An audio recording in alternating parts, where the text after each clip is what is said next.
सामार में गंदगी खिलाफ शहर ने एहतजाज करे सफ़ाई कराने जो मुतालबो किया है। शहर अवामी आवाज़ आॾो ताईंदी चयो त शहर के मुख़्तलिफ़ हंधनि ते गंदगी जा ढेर लॻल आहिनि। हुननि चयो त मस्जिद भरिसां बि नालनि जो गंदो पानी बीठल आहे, जंहिं सबबु ईंदड़ नमाज़ी तोड़े शहरनि खे सख़्तु ॾुखियाईनि खे मुंहुं ॾियणो पइजी रहियो आहे।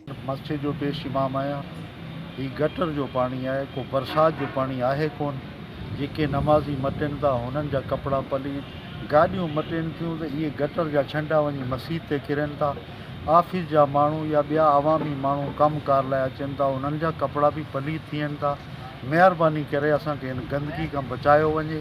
TMO साहब महिरबानी करे पंहिंजा मुलाज़िम घुराए गटर जी सफ़ाई कराए त पाणी अॻिते निकाल थी वञे। लिहाज़ा असांखे हिन परेशानी खां मुसीबत खां छुटकारो ॾियारियो वञे। साईं जन जी महिरबानी थींदी। इंतज़ामिया खे जाम दफ़ा चयो आहे, सुता पिया आहिनि, अल्लाह ताला हिननि खे जॻाए। शहरनि जो इंतज़ाम तरफ़ां गंदगी साफ़ करण लाइ के उपाउ न वरिता विया आहिनि। हिननि मुतालबो कयो त सफ़ाई जो निज़ाम बहितर करे संदन ॾुखियायूं ख़तमु कयूं। विज़िट कयो अवामी आवाज़ मीडिया ग्रुप जी वेबसाइट awamiawaz.pk।